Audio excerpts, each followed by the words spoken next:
right, we're live. Thank you everybody for coming. This is another DoneJS contributors meeting. I see a lot of us have our DoneJS swag on. Sean's got it. Last time I saw Prashant, he had the sweatshirt, and I was got the t-shirt. I really like that. Yeah. It's good. That black is good on you. So let's just get right into it. All our statuses, and anything that we want to talk about. So my status is I did the proxies article. Oh, we have a new face, Brian Clover, who's joining us. Hey, Brian. I don't know if you can hear us yet. Hey guys. Hey, how's it going? Oh, hey. Good. How are you guys? Doing great. Hey, Brian, you want to give us like a small intro? Let us know who you are and where you're from and what you're working on. I'm in Raleigh, North Carolina since '99. Originally from Pennsylvania. I've been a UI developer for about 18 years now, professionally. Have a master's degree in instructional technology. Started out doing the whole multimedia thing. Used every version of Flash, HTML, JavaScript, and Flex. And in 2012, I pretty much made the switch back to the JavaScript frameworks. So I've worked on a variety of the whole model view, view model view presenter type frameworks. And recently joined up with a company called Omnigon based out of New York City.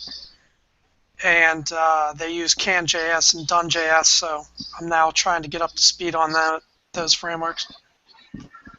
Awesome. Strange coincidence. I've actually worked with Omnigon before at a previous company. That's pretty cool. Oh yeah, that's cool. Yeah.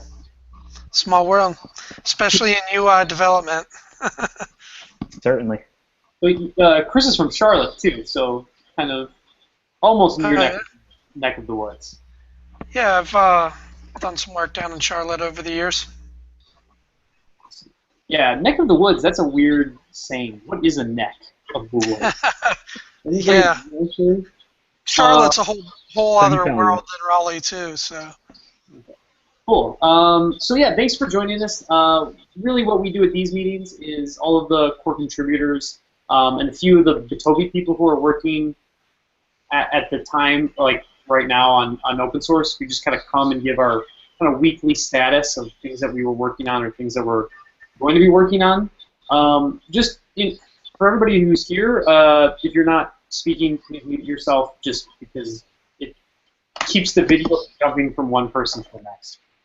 And we all put our statuses in this DoneJS contributors meeting forum post that I make every time, and we just really go through that. And if anybody has,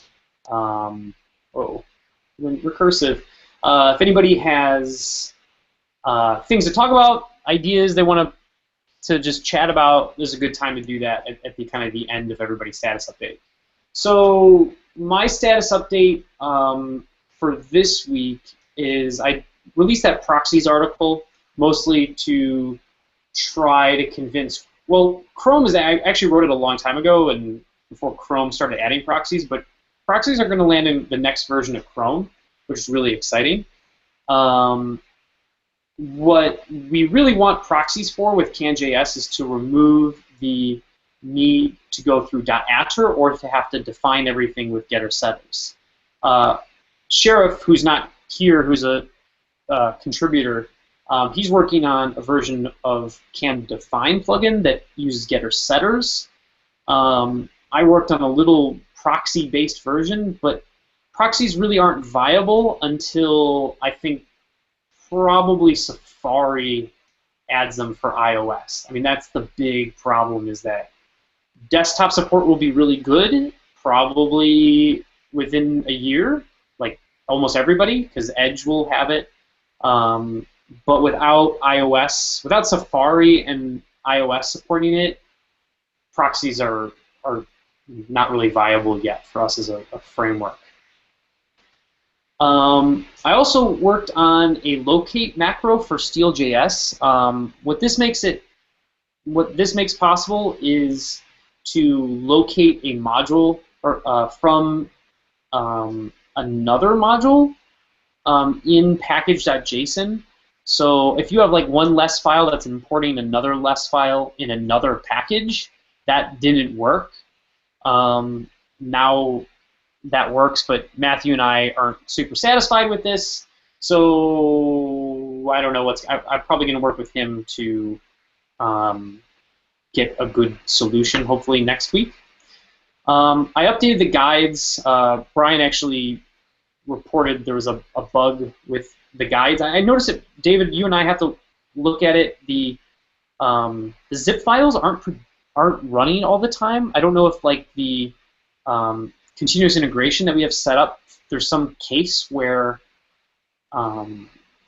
that zip file isn't being created every time. But I pushed out to master again, and the CI files just were created. So I don't know what's going on, why sometimes they wouldn't be. But it's not good that that breaks, and at some point we really need to look at that. But it's working now, and I also made some guide changes, just improving the language. That's what I want to actually keep working on. I'm doing JS Jabber, which isn't great. Not the end of next week. No, it's not. That's not what I'm doing. I'm going out to Utah JS the end of next week, meeting with the guy, and doing JS Jabber the following week.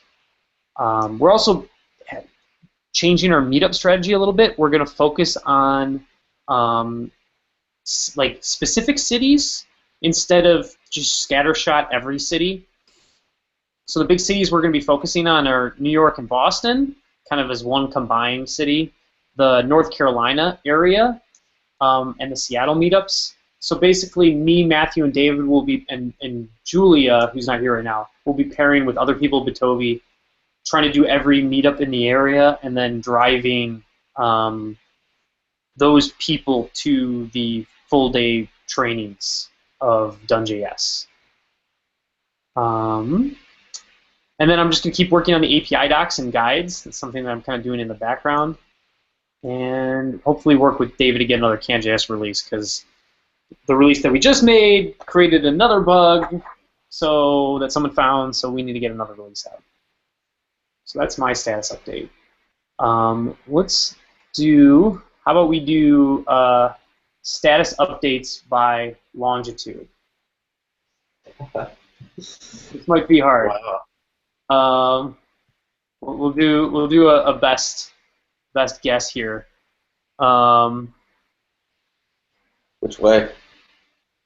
So I just gave mine, but let's see who's the most north. Probably David in Canada. Probably. Yeah. I would think so. I'm also the most west, so. It's true. All right. So yesterday I worked with Julian on the Vagrant image. We got that to work.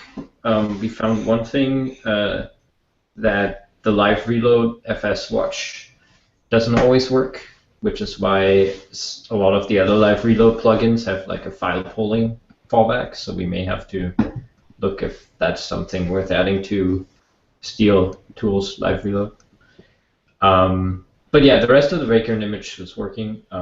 It's pretty cool actually that you just install your VM and you can start developing. I think especially in Windows, it's really nice that you don't have to set up for like half an hour or something. The week before I got out, and on Monday I got out. Well, I fixed a bunch of kind of CanJS bugs, got out a release, and made apparently a bunch of new bugs. So I guess we'll look at that today. And I also made a plugin generator. So a DoneJS plugin generator. Can you demo that? Well, it takes forever to install, but I can show you what it generates. Do you want to get it ready and then we'll come back? Well, no, I have a generated thing already. So I mean, it's pretty. What do you run? How do you run it? At the moment, DoneJS. Well, at the moment it's a human generator. So this is what I actually wanted to do, or will do today, is add this to the CLI so that you can initialize a new plugin in an empty folder. because at the moment you can only initialize a new app, right? So I want to have DoneJS plugin or DoneJS init plugin. I haven't figured the details for that out yet, because so I have this. This is the standard plugin infrastructure. I'm working on a second part that allows you to generate a submodule in here. So if you want to say DoneJS generate like something like DoneJS add module sub plugin, right? Then it'll just create a sub and a plugin folder in here with a test file, a documentation file, and like a demo plugin file that's pretty empty. But besides that, it generates the tests. The tests work. You can generate the docs, which currently basically only shows this. You can show how the test. David, it'd be really nice if the README was generated with like how to do these things. So yeah, so I wanted to get at least the module generator in this one wrapped up so that we can like fine tune it, like go over it and fine tune it. But you're right, like the README should have like how to make a build, right? Because the build.js makes this like cross distributable that you can use in the browser, and then AMD require.js and all those things. One other thing that you might there's no CommonJS export here. Oh. Yeah, honestly, I got it working, so I have to do the fine tuning probably today. So what might be good is, well, you know how CanJS does this, and I think CanConnect, where it does the for the CommonJS build, it updates the browserify so everything points. Oh, in here, like having a browser field. Yeah. So when we automatically generate that browser field, you might want to do something like that. Okay. I don't know. Like I'm kind of torn because essentially, you know, I really think people should be writing their plugins in CommonJS, and then there shouldn't be a source folder. It should just be, or if there is a source folder, you're just going to require, you know, foo mod package /source/ ABC. That works really good if we want people to be able to make plugins that also really work well in just Node. But I don't know if that's like a design goal of like a DoneJS. So I guess stick with. So this is like DoneJS written in ES6, right? Because I personally prefer to write my plugins in ES6. I like the ES6, but not the modules, because the module format is likely going to change, and you have to rewrite all of that. But you'll never have to require. Okay. Well, I didn't. No, keep it ES6. I thought the module format was finalized because it's part of ES6, which is finalized. Not. Okay. No, it was removed from ES6. It's actually not part of ES6. That's a misconception people have. It's its own thing now. Yeah, I mean, it's not a big change to use CommonJS here. Well, no, I don't think you should change it. I think at some point we probably need a flag so we can say like DoneJS add CommonJS, and that somehow changes the generators. Like if we wanted to have CommonJS generators, we could switch to that. Okay. So yeah, there is definitely still some fine-tuning that needs to happen for the plugin generator. I've got to wrap up the module generator that just creates like a submodule, like I said. Can that import CanJS at least? Sure. I think that in some ways the default plugin generator, I don't know, for DoneJS might be a component.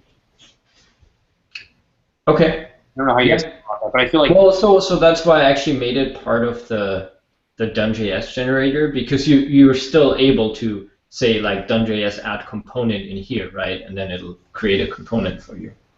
So we can do that, but I mean. Well, we can talk about it more later. Let's Yeah. So anyway, that's and then once I have the module generator and this wrapped up, I'm gonna add the functionality to the command line to be able to generate those more easily, because right now you have to run like DoneJS plugin.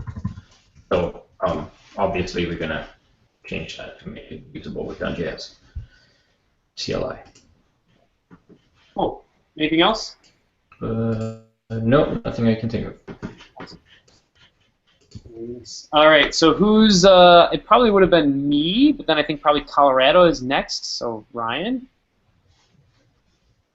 I think, right? Since our last stand-up, I've been on client work, but I have moved forward a little bit more with pulling Mustache and EJS out of the CanJS core, and that's just kind of stacking up.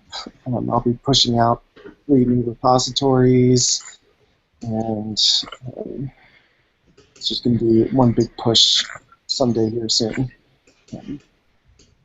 So what does it take for you to finish that effort? Do we just need to spend some time together?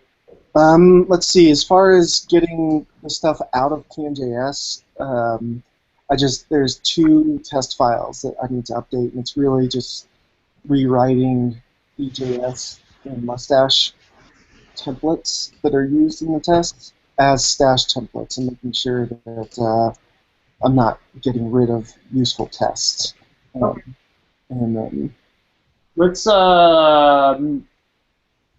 Let's talk like afternoonish, 4 o'clock. I should be free around then. It'd be good to finish that off. Cool. Awesome. Yeah, the second part of the effort is pushing the 3 new repositories up and making sure that you can still use them in the CanJS project. So, awesome. Actually, so you're in Denver, right? That is a little bit north of Louisville. Boulder, but essentially Denver. Boulder. That changes everything. I don't know where Boulder is actually. It's a suburb of Denver, essentially. Oh, okay. So it's still probably north of Louisville. All right. I'm pretty sure Matthew is next then. You know you've been doing latitude, right? You said. I thought I said longitude. You said longitude, but longitude is east-west, isn't it? Latitude is north-south. Longitude, sure. north-south, right? I don't know. Hold on. I'm pretty sure.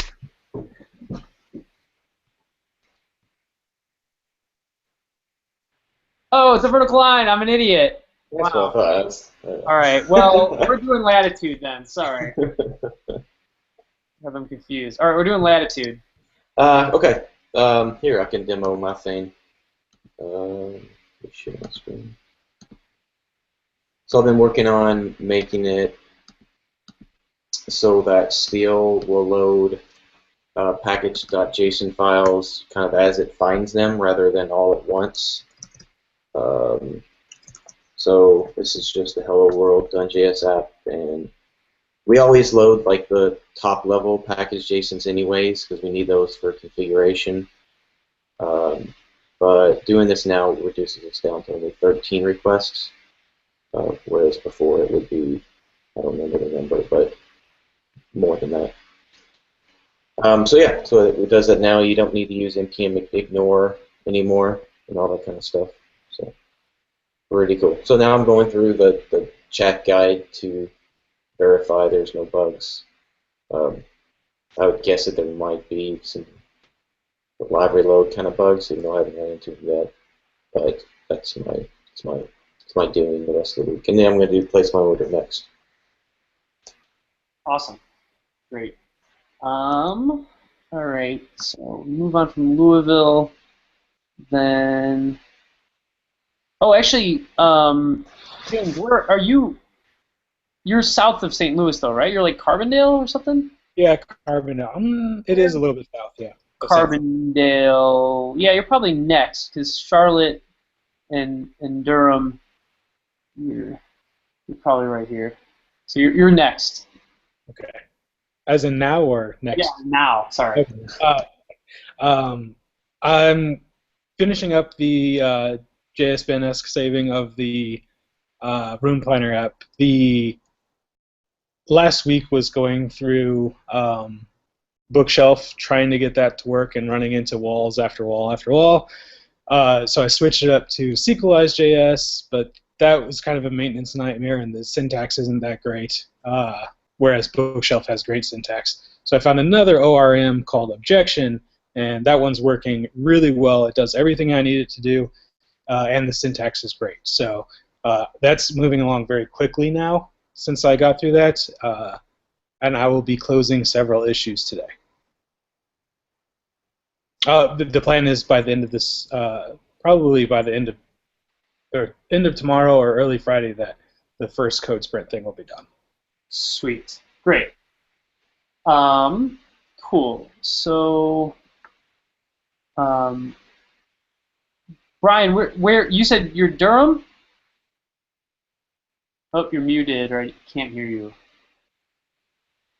I cannot hear you still. I'll go next. I'm in Charlotte, so I'm not. Can anybody hear him? No? Okay. Something happened with your mic, maybe, Brian. You can hear me in 1 minute. We could play a fun game of charades like this. Or maybe he was saying one word.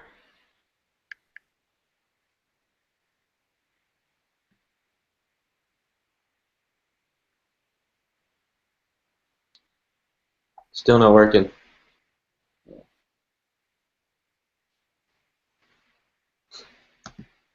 Well, Brian, while you're getting that ready, we'll just go to Chris. Chris, you want to give yours? Yeah, sure. So I've been working on the CanDerive release article, and Chris, are you there? can you not hear me? Yeah, I can hear you. Yeah, I hear you. you're Chris, not Brian. Hey, can you guys hear me now? Can you hear me now? I don't hear Hey. Chris. I can hear both of you now. Okay. You can hear Brian? I can hear everyone. Yes. Google Hangouts got Crazy. confused when I Someone else besides super hearing Matthew can hear Brian? Yeah. What is going? Now it's my computer. It's crazy. I can hear you guys, but not Brian. So okay. Well, Yeah. Brian, give yours, and then let me know when it's done. I would just say, Brian, if there's anything that you want to talk about, now's a good time to talk about it. Although I might not be able to hear what you're saying. So if you can hear Okay. me, I can relay. Well, I mean, basically, I'm new to I can hear you. everything All right. DoneJS and CanJS, so I'm basically going through the documents and trying to learn it. I'm coming from years of Angular JS experience, so and before that, I did a bunch of Flex development, enterprise level that used the Swiss framework, which was also an MVVM framework. And it's kind of interesting because we were doing that in the Flex world long before any of these JavaScript frameworks were MV whatever. So I don't know. I did EXTJS for a while and Backbone for a while, so I've done so many different front-end frameworks that now CanJS and DoneJS are like the next ones on the list. I don't even think I know any frameworks anymore. I just know like techniques from like 30 frameworks. It's kind of crazy. So it'd be nice to dig into DoneJS and CanJS and just really get to know them well and be able to get to the point of being able to help you guys out some and move it forward. I had a love-hate relationship with Angular. There were a lot of things about it I didn't really like. So I'm hoping CanJS and DoneJS are a little more successful. And React to me is just ugly. I don't like the way React does things at all. So, Gotcha. I would like to contribute to this framework and see it kind of pick up more steam and, move it forward. And, I've done a lot of e-learning type stuff over the years and have done a lot of training. So, if I can learn this stuff well, maybe I can help you guys create some good solid e-learning type stuff to help other people get into the framework and get up to speed. Because it's always the biggest challenge, at least for me, is, moving from one framework to the other one and getting to the point of really knowing it inside and out. So you mean like documentation, or what kind of things do you have in mind? Um, Just all the above? I'll tell you what worked very well for me in the Flex world was there was a guy by the name of Peter DeHaan, and he was just some guy that was a Flex developer, but what he did is he created this blog.flexexamples.com site, and as I was learning Flex, it was like, oh, well, how do I take these standard Flex components and bend them and shape them to be custom for this client in this real-world project? And what this guy had done is, he did exactly all the questions that you would run into when you were building a real-world app for a major client, like whoever, like FedEx. Say I was working on the FedEx project, and they wanted a custom data grid that was the basic data grid but this, or except this. And it was always really hard when you got a framework. How do you use the components out of the box is pretty standard. You can buy books, you can read examples.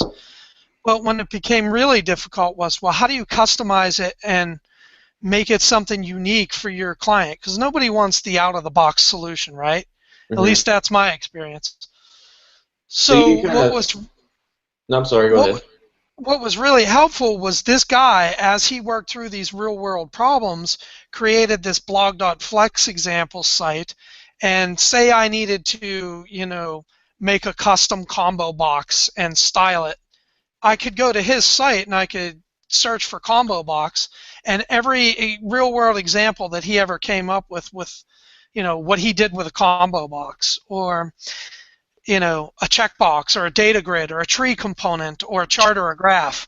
And so what was really nice is that you had all these real-world examples that were like little isolated pieces of code. And you could just go there and be like, oh, that's how I do that.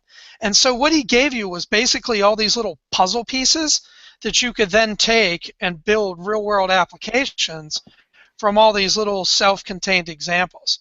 And I found that to be super helpful at really getting good at Flex, as opposed to, reading a book or going through a guide like you guys have, because that only takes you so far, right?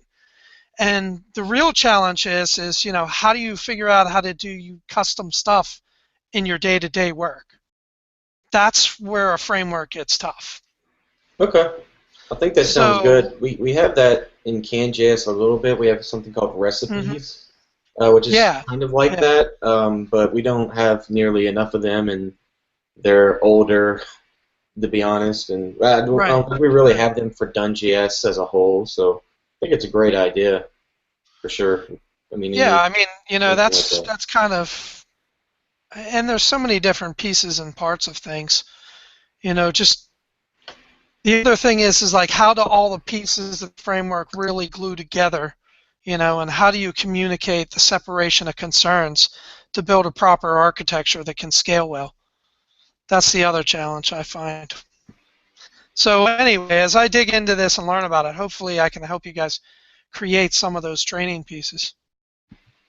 I think it's a great idea. Yeah, I mean, you gotta get to know the framework a little bit before you can start working on that. So I definitely have a lot to do. Keep coming to these meetings, and keep us up to date with how things are going, and we can talk about when you feel like you're ready to start doing that kind of stuff. We can talk about what you want to do. Or just being able to ask the right questions. If I work through the guide and I get stuck, or there's something I don't understand, it's great to be able to reach out to you guys and be able to get an answer.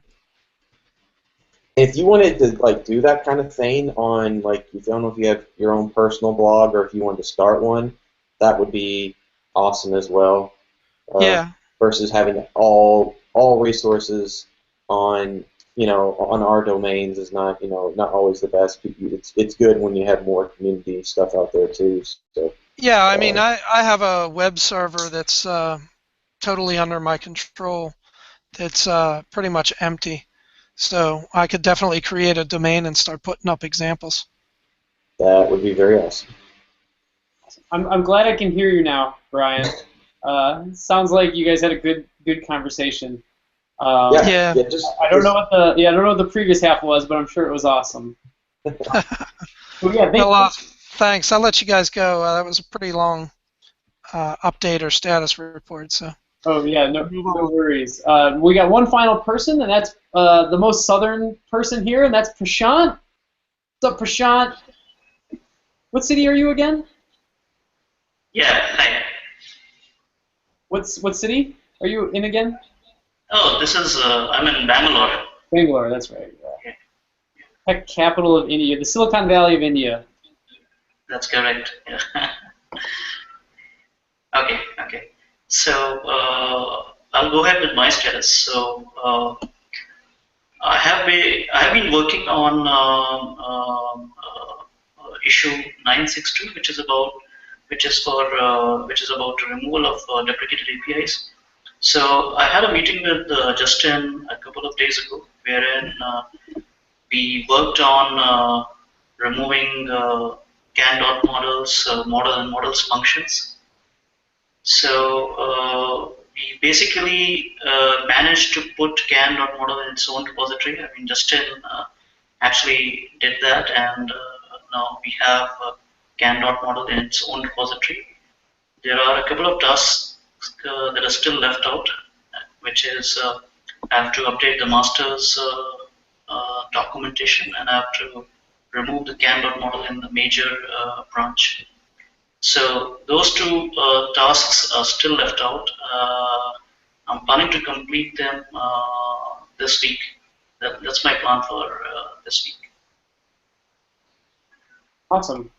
Yeah, so just to give some a little bit more context, we made this CAN model, which I was hoping we'd have the plugin generator, but it's pretty much the exact same thing as what the plugin generator would make. Actually, I think it went pretty smoothly pulling out CAN model and getting its test run. But now, in future releases, if people still need CAN model of CAN.js, they'll be able to get it here.